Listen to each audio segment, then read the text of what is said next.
G'day. My family's been living with this CR-V VTi-S for the past 3 months and 4,000 kilometres because it's the exact variant Richard picked as his sweet spot of the range at the Australian launch last year. It's also the same car that came equal first against the CX-5, Tiguan and the new Equinox in our mid-size SUV comparo earlier this year. It would have won outright if it had been fitted with the auto emergency braking and other active safety equipment you can only get on the top of the range VTi-LX. I've already tested the Tiguan and CX-5 plus the Ford Escape on a long-term basis against my family's needs, and they've all coped pretty well. But I prepared an extra challenge for the CR-V, in that it needs to carry this young man and all his stuff, plus a new precious addition to the Flynn family. A lot of people start reaching for a large SUV as soon as there's 2 kids to contend with, but the CR-V has a few tricks up its sleeve to help keep you in a smaller vehicle.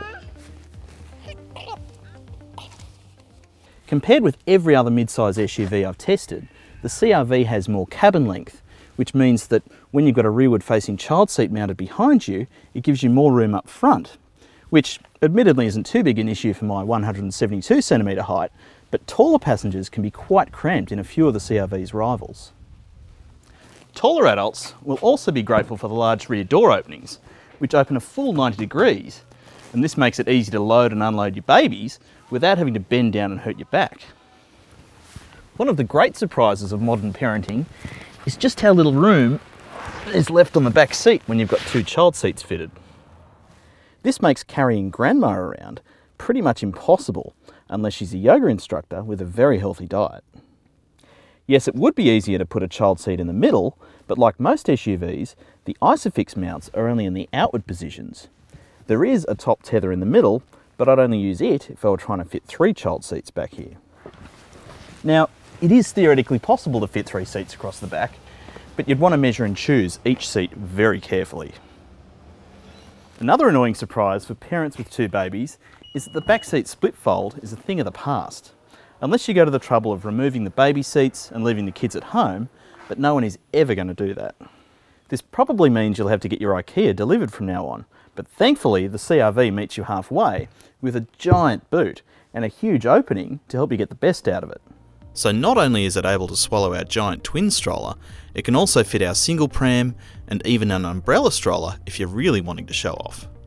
Before number 2 arrived, this also meant that we could fit all our luggage for a weekend away, plus my mountain bike and a big baby fence to keep number 1 out of trouble.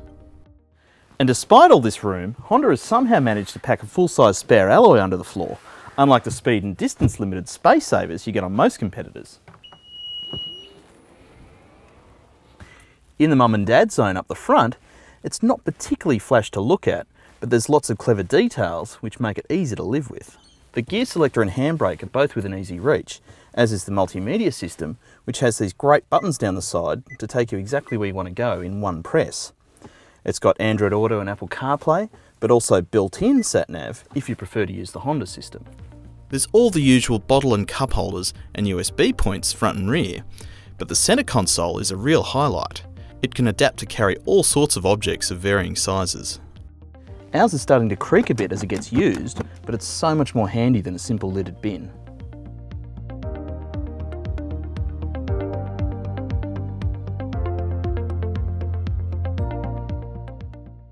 Behind the wheel of the CR-V, you get the traditional tall body visibility a lot of people want in an SUV, but it doesn't feel top heavy.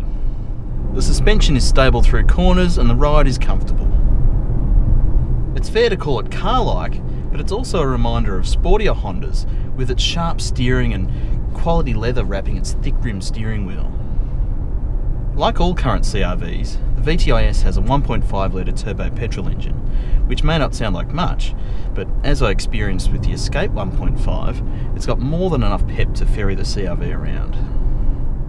The CVT Auto does a good job too, as the turbo's torque means you rarely need a lot of revs, which keeps the CVT buzz to a minimum.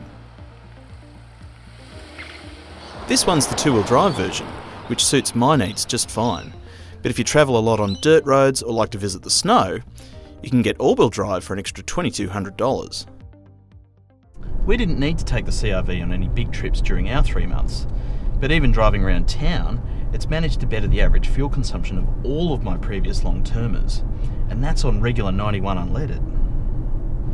The CR-V may not be as beautiful as a CX-5 or as refined as a Tiguan, but its excellent ergonomics and packaging is like changing from a tight pair of jeans into a pair of comfy tracky dacks, which in my book is most important. It does an excellent job as a mid-size SUV, but I'd be making sure my CR-V had all the active safety gear fitted if I were buying one to keep.